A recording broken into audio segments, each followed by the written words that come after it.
Hi everyone, I'm Emmy Sajati. This is my twin brother, Zach Sajati. We're here to talk about a program that my dad's doing called I Need Help that's centered more towards kids that are younger, young teens, or just younger people that need help and they don't necessarily know where to go, or they've done therapy and those things haven't necessarily worked for them, or they haven't gotten the outcomes that they wanted.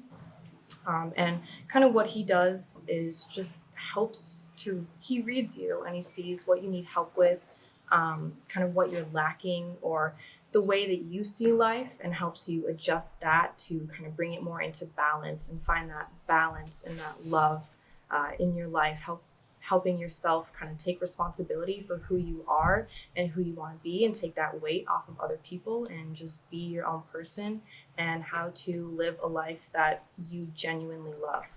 A lot of kids are stuck at that point in life where life feels like nothing but a burden, and it can be hard to get your way out of it. And a lot of young people fall into the trap of self harm. And I get it; it can be addicting. It can be the only way that makes you feel alive, and it gives a place for all that pain. But it's not as beneficial as it may seem to whoever is stuck in that position.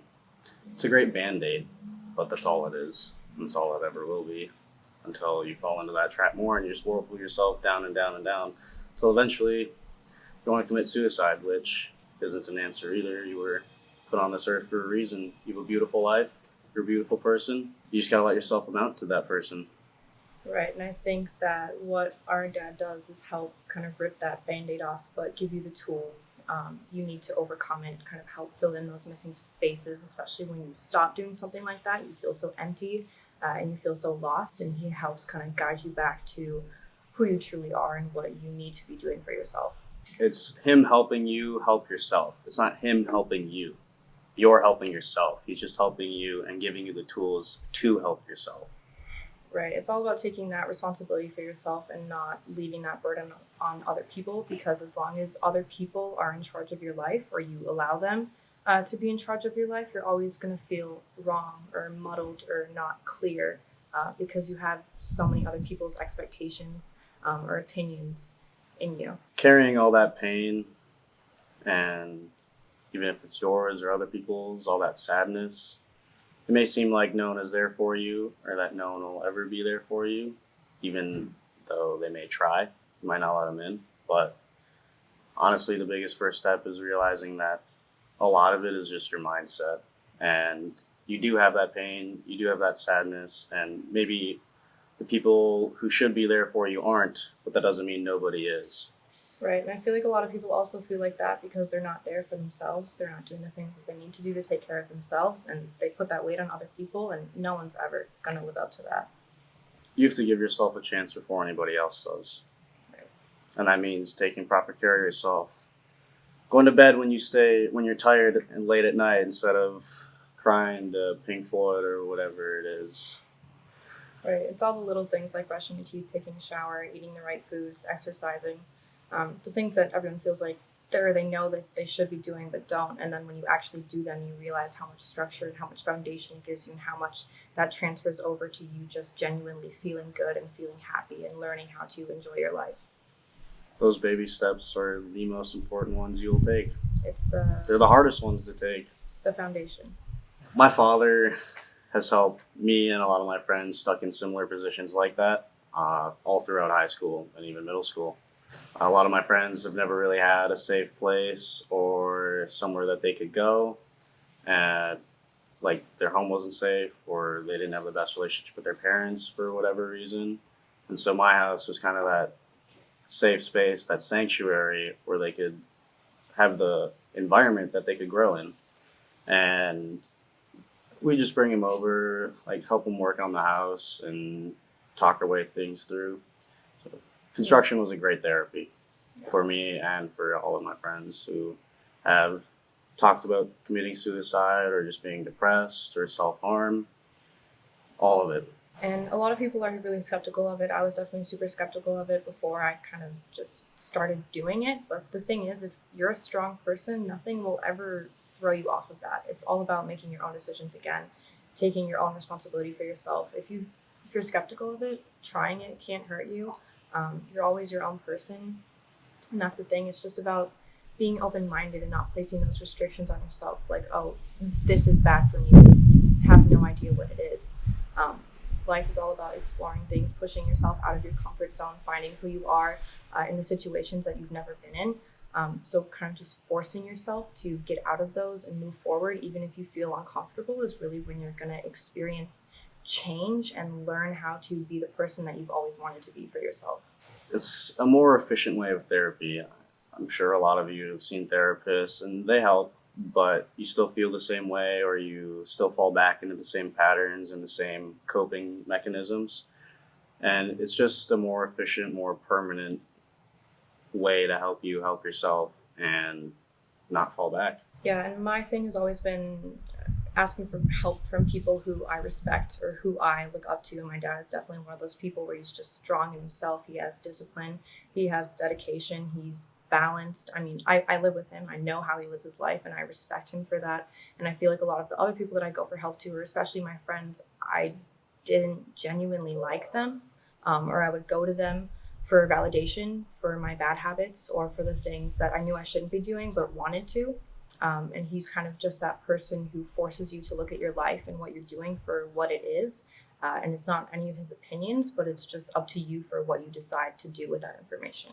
Working with him is also just a great way to help yourself without really asking for it, because asking for help is really hard, and often people find it embarrassing depending on where they're at, or they're ashamed because they have to ask for help. But it's okay. Like, nobody does things on their own all the time, every day. And you don't have to directly ask for help. It's more of just the hanging out and listening to it and thinking about it will indirectly help you help yourself. Just makes you think about the right things. Right. And he has the type of energy where you just know he's a good person and he wants good things for you, and just being in that space just allows you to just be yourself and not worry about the things that you usually worry or think about. He'll open the door to that growth space and leave it open and not say a word about it. So frequencies are really interesting, and the way that I like to explain it is you notice your friends, kind of the decisions that they make, especially if they're extra rowdy or they have a lot of energy, they're really bubbly, or they get really angry. Sometimes it's the energy around them, and you might feel with one of your friends who tends to get super angry when you're with them all the time, you feel more stressed out, or you feel more anxious, and it's just kind of the frequencies or the energy that they carry. So it's so important to be mindful of the people that you spend time with, because even if you're like, I'm my own person, well, you're still putting yourself in that situation where you're around that. You're putting yourself in a situation to be influenced by the same energies that they're influenced by. And so being with my dad or talking to my dad, it's great because he doesn't put any of that weight on you. He's just a very clean energy where he's just his own person. He doesn't expect you to be anything for him or pretend like you're anything for him, and you can just be who you are and let things kind of flow or run freely, and not get caught up in the things that you're usually caught up with when you hang out with the people that you do. And holding on to other people's frequencies or absorbing them is, it happens subconsciously. If you have a big heart and you're struggling and you're depressed or just dealing with a lot, you tend to not notice it. And so you hold on to your friends' patterns for them, their problems, their anxieties. You tend to get a little more involved in their situations than they are. And that's just a symptom of having a big heart and not knowing what to do with it. Right. It's so important to help yourself first and be the person that you need for yourself first. As selfish as it sounds. But that's when you really help people the best, because you're not putting your weight on them and you're not carrying their burden for them either. It just forces you to be your own person and go through your things on your own, but still give each other the advice that you've learned from the things that you've gone through. Mm-hmm.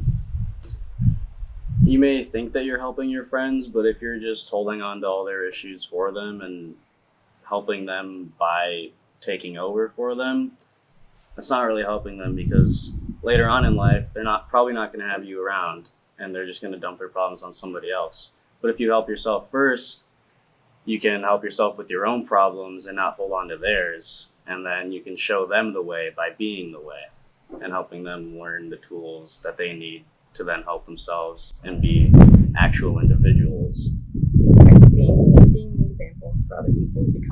leader that people need, not feeling like people need to follow you because you're always right, but being humble and knowing that everything you go through is a learning opportunity. Everything you go through is an opportunity to strengthen from and be better than you were before. And it's never about what you go through. It's all about how you handle things. It's all about what is in our control. So noticing how you react to things and how you look at things, and the smallest changes have the biggest impact.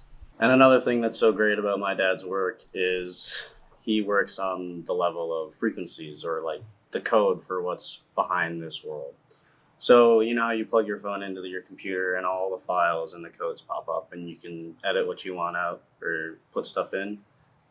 That's how he works. So he can plug into your code, see you have certain things that you don't want to hold on to, like carrying other people's burdens or anything like that. And he can just take that out for you, and then you have to confirm that and reiterate it and solidify as that new person. So that's your choice. That's your free will. You can choose to go back on it and keep holding on to people's issues, but that's not beneficial for you or for them. So you might as well accept that deletion, hit confirm, and move on with your life. Become a better person. Right. And he's that interesting person where he's become clear enough himself where he's not caught up in any of his own stuff. He's gone through everything that he needs to go through. He's worked through it to grow from it, to strengthen from it. So like going to a therapist, they always have their own issues. They always have their own things that they're working through. And a lot of them, I think, focus on their clients' issues or their problems instead of their own, because they're easier to fix, or it's easier to tell someone what to do rather than doing it yourself. And it's so great that he went through everything. He's clear enough to see what's actually going on in the world without his emotions on top of it. He doesn't care whether you do it or not. He's just there to help you. He's always going to help you. What you choose to do with that is your choice. So with the pandemic and everything's gotten a lot harder. Staying home all the time, having to sit with yourself and not necessarily knowing what to do with it. He's having a free YouTube live stream, especially for the youth and just younger people, just to give them the tools to learn how to handle themselves, to become stronger, to not get sucked into that suicide and that self-harm trap. But help you recognize who you truly are in order to get out of it, and just give you guys the help and the tools that you need. So essentially, it's a free live stream event for youth, young adults, teens to figure out how to let go of those patterns of self-harm and depression and suicide. And just listening has an impact. Just being in those frequencies will really help you.